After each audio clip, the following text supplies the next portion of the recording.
Namaste, namaste, beautiful souls. So we're going to do a short routine today to help reduce or help with brain fog, because my brain fog has been dreadful this week, like forgetting things every 2 seconds, and it's driving me absolutely freaking nuts, I'll be honest with you. So we'll start off in a sitting position, whether that's on a cushion, whether that's on a chair, block, doesn't matter, as long as your spine is nice and tall so that you can breathe easily, because when we're slouched, we're compressing our lungs. Because one of the things that is really important to help reduce things like brain fog, and it's often the case that it's going to be a lot of little things that help, we often want the magic instant cure nowadays, right? And it's not always that simple.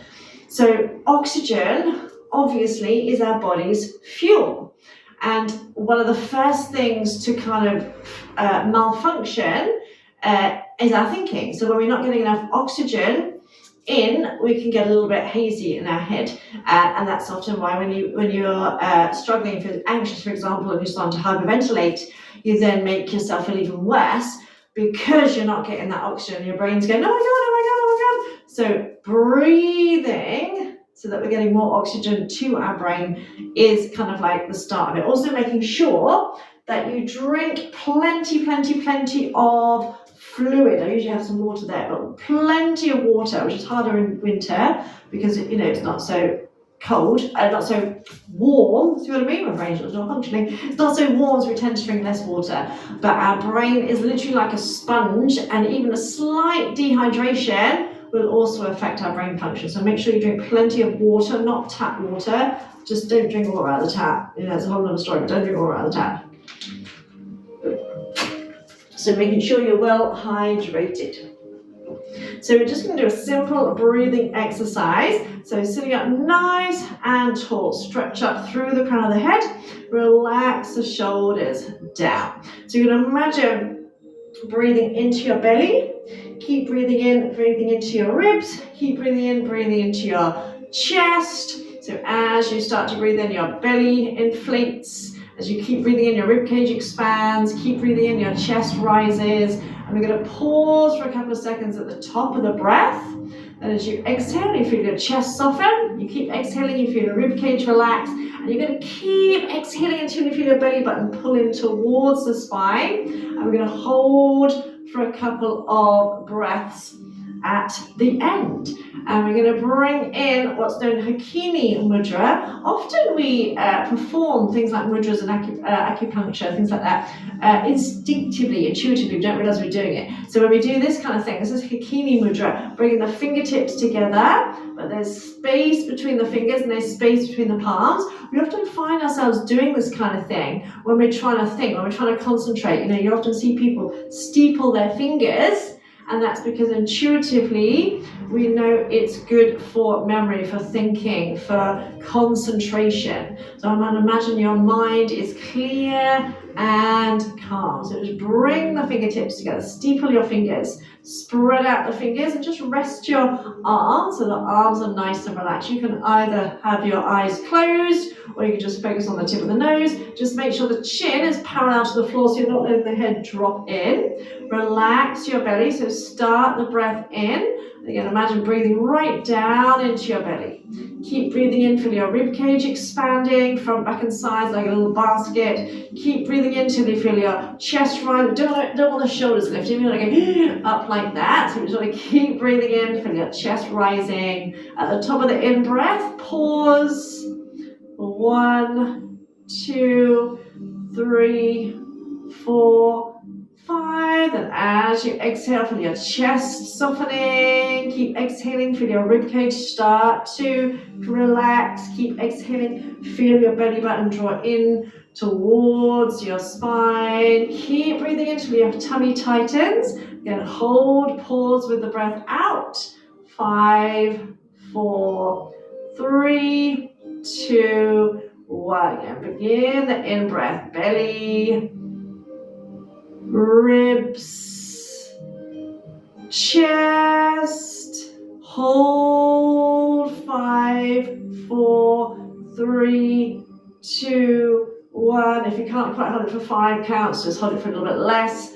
Exhaling, chest softens. Keep exhaling, rib cage relaxes. Keep exhaling till you really feel the belly button pull in towards the spine. You might feel your pelvic floor muscles squeeze a little bit as well. Again, at the end of the out breath, holding 5, 4, 3, 2, 1. Just do one more in your own time. Make sure you haven't let your head drop, so your chin is still parallel to the floor, shoulders relaxed, and feel like you're almost lifting up through the crown of the head as you breathe in, pausing again for 5 counts if you can, then exhaling slowly, squeezing the air out like inflating a balloon, deflating a balloon. Again, when you finish breathing out, when you feel your tummy muscles tighten, hold 5, 4, 3, 2, 1, and release. And we're going to try and keep that breathing, that long, deep breathing going throughout the poses. So we're going to come down.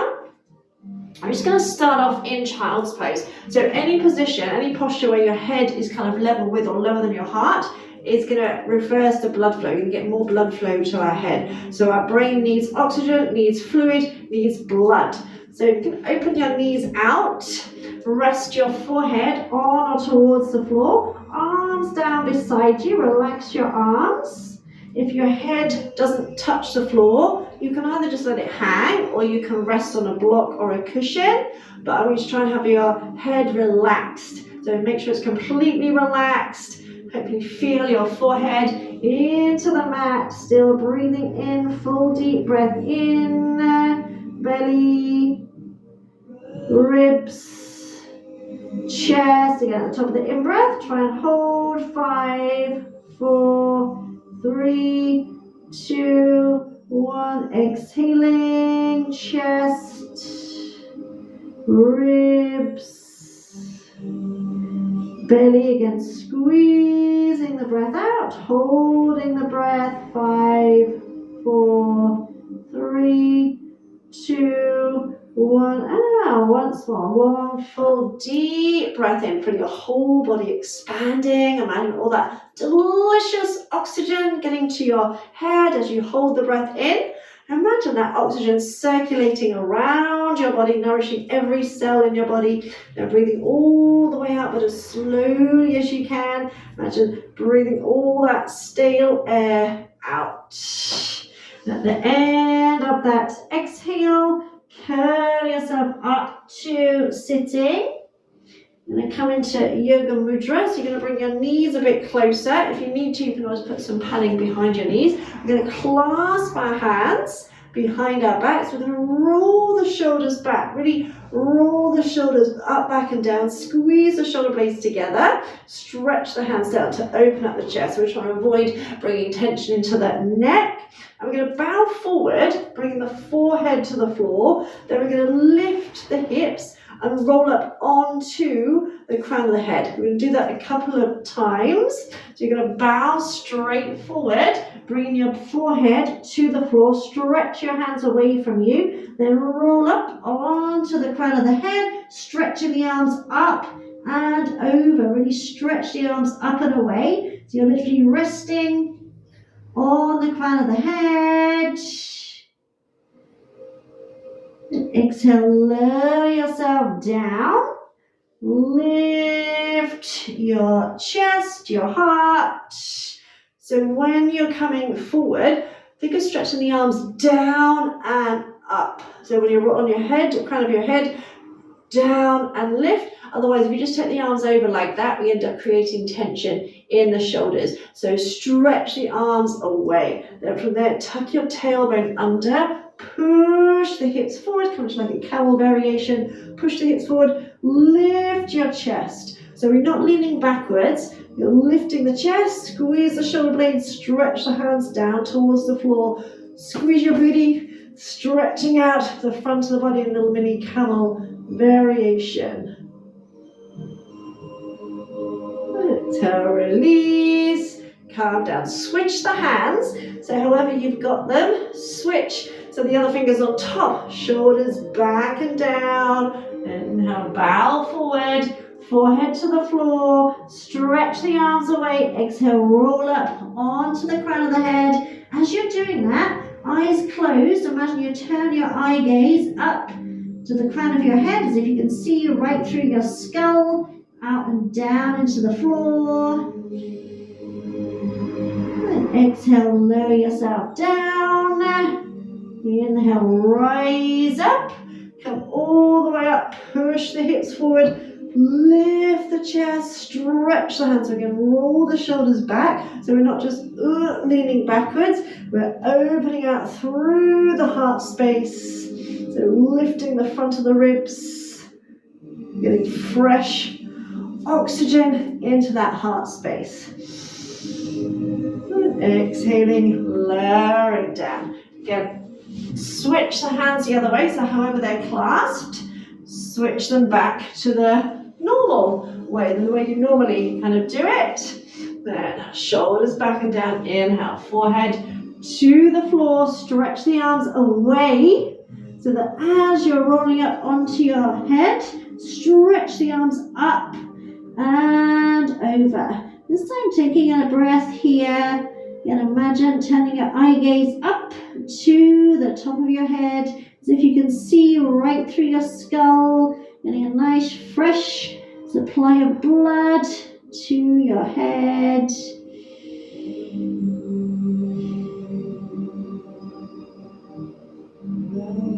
Exhale, lower yourself down. Inhale, lift your chest. Exhale, tuck the tailbone under, drive forward, lift through the heart space. Squeeze those shoulder blades together. Really open as if you've got a hook on the chest and as if you're trying to push your hips into a wall. I tend to keep my chin tucked in nowadays, because I find if I take my head back, it just doesn't feel good on my neck. Then come up, and we're going to switch the hands before we go down. So again, however you've done them, switch. Woo! So it feels like you've got an extra finger. Now come back down last time. Inhale, bow forward. Turn your eye gaze up to the top of your head. Lift, roll through the spine. Stretch the arms up and over. As if someone's got hold of your arms, they're pulling them away. Take another full deep breath here.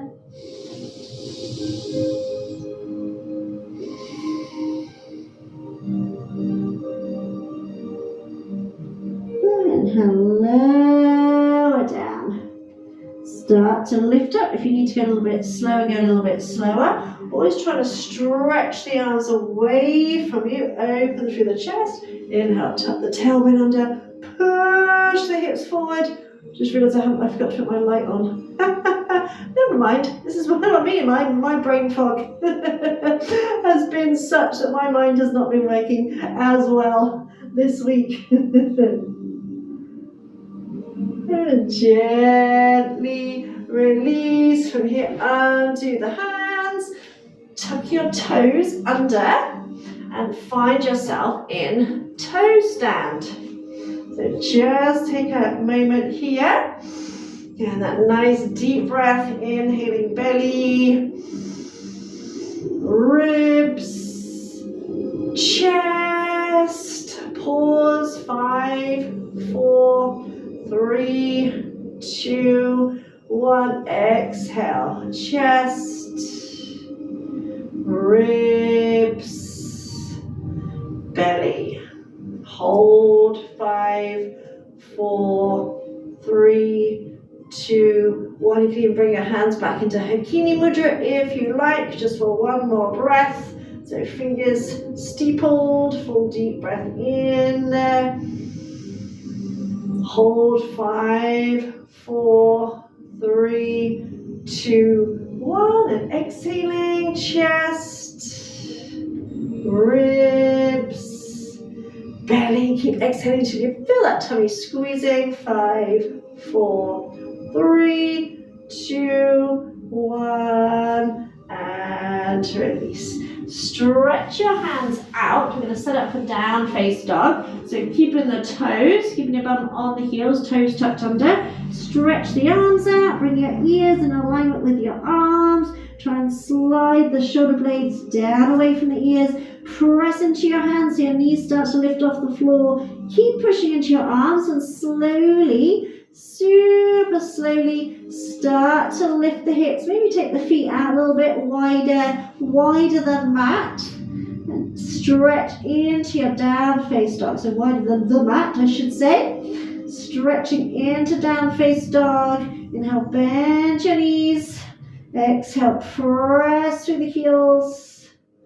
Inhale, bend. So you're going to get a good fresh supply of blood to that head and neck. One more nice deep breath in. And out. And bring the feet back in, bend the knees, and just start to walk your feet towards your hands and come into Uttanasana, forward bend. Take the feet a little bit wider than hip width. And just try and hold on to either your big toes with your first two fingers, or you can hold on to your ankles. Even if that means you need to bend your knees, that's okay, because we're going to inhale, bend the knees deeply into like a little squat. So drop your bum down, then exhale, straighten, and imagine you're trying to lift the feet up off the floor. So pull up with your hands if you're trying to pull the feet up off the floor. Inhale, bend into a kind of squat, maybe coming even lower, work those legs. And then exhale, straighten the legs, holding on to your feet or ankles wherever you can reach. Get that fresh supply of blood to your head and neck. Then inhale, bend. And exhale, straighten. Now bring the feet so they're underneath the hips. Hold on to your ankles wherever you can reach. Straighten your legs, tighten up your kneecaps. Arms straight. And you're going to take a little walk. A little walk to the front of your mat. When you've got to the front of your mat, you're going to take a walk backwards to the back of your mat, keeping your arms straight, legs straight. So it's great. Anytime we do something new, it's great for the brain, because the brain has to kind of come out of autopilot. And then this time you're just going to take a little walk, a little random walk, keeping arms and legs straight. Do a little circuit around your mat. Take a nice deep breath in. And out. Maybe kind of like do a little figure eight. It's all good. Just keep breathing. Keep your arms straight. Legs straight.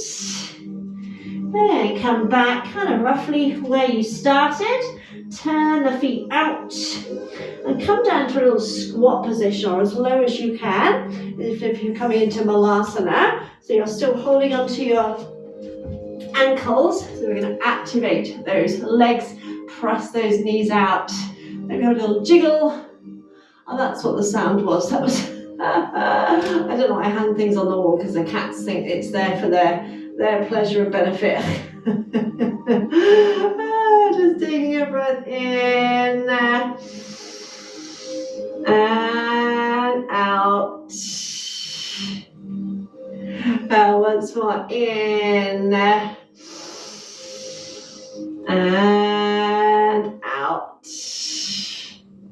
Then breathe in. As you breathe out, slowly straighten the legs. Come back into your forward bend, holding onto your ankles.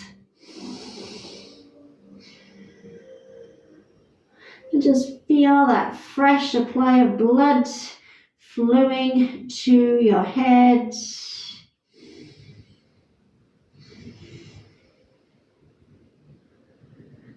Then turn the feet out again, bend your knees, and you're going to bring yourself down onto the floor, onto the mat. And if you have a wall close by, absolutely fantastic. You're going to take yourself to the wall, fairly close. How close you get to the wall is totally personal preference. You're just going to spin yourself around, and you can bring your legs up the wall, and you're going to take your arms out to the side. Relax the legs, let the legs just relax wherever they are. Relax your feet. So just getting a bit of blood flowing down to your head. Just close your eyes and just stay here for a moment or two until I say otherwise. Going back to that breathing, that full, deep breath. And each time you breathe, literally imagine, almost like putting 5-star fuel into your body. Imagine all those particles of oxygen, like bright, shiny little orbs of energy, and they're circulating around your whole body.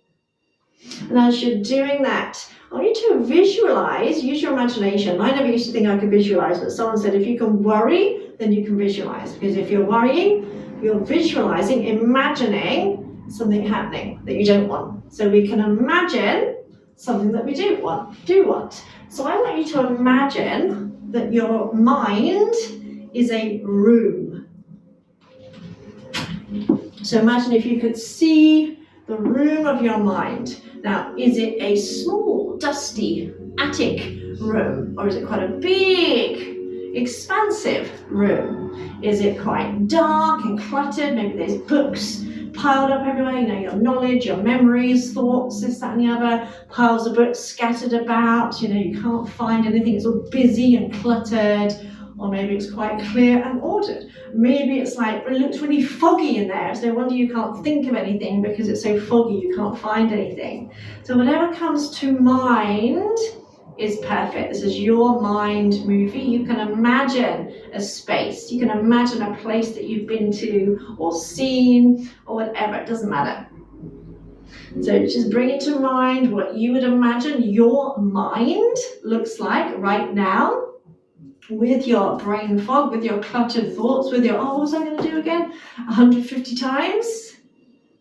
And then I want you to imagine you are the interior designer. You can make this space any way you want to. So you're going to grab a great big broom and you're going to sweep out everything you don't want in this room.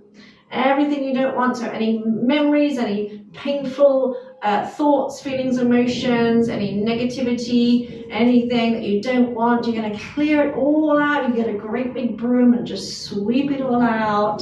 Have a magic feather duster getting rid of all the cobwebs in the corners, and you can have instant designer, so you can paint the walls straight away, changing it to whatever color that you wish. You can even make the room bigger if you wish. So you can magically make it a bigger room, or maybe it was a big room and you want a smaller room. Maybe you want it really minimalistic, white walls, white floorboards, etc. Maybe you want cushions, floaty things, whatever you want. This is your mind movie. You can make it however you wish. So imagine if you could create your perfect space.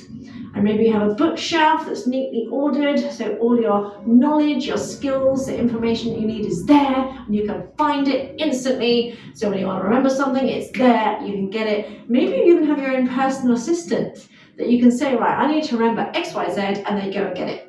Maybe it's very modern and filled with technology. Maybe it's kind of really quaint. It doesn't matter. Have fun with it, play around with it.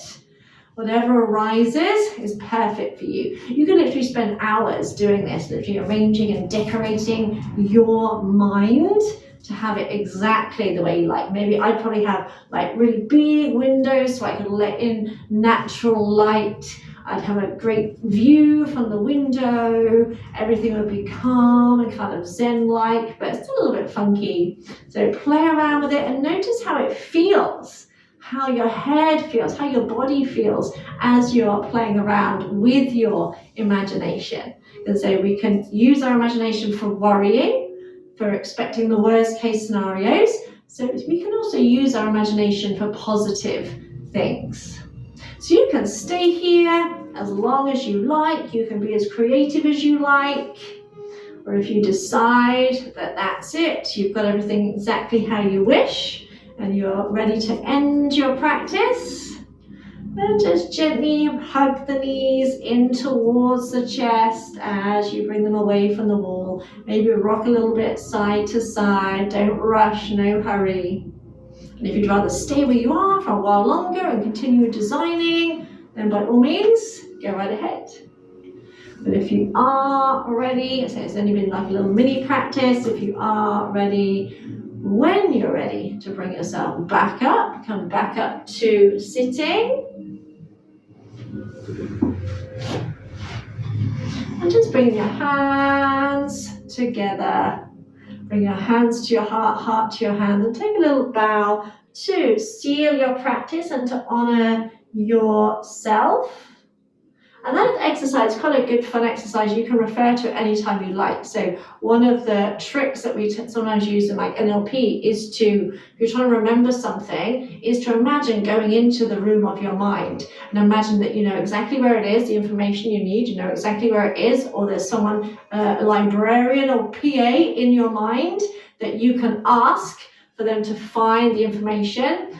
Because the best thing is to have a bit of patience with yourself. And I know I get flustered, like, for Christ's sake, I freaking thought about that a second ago, why can't I remember?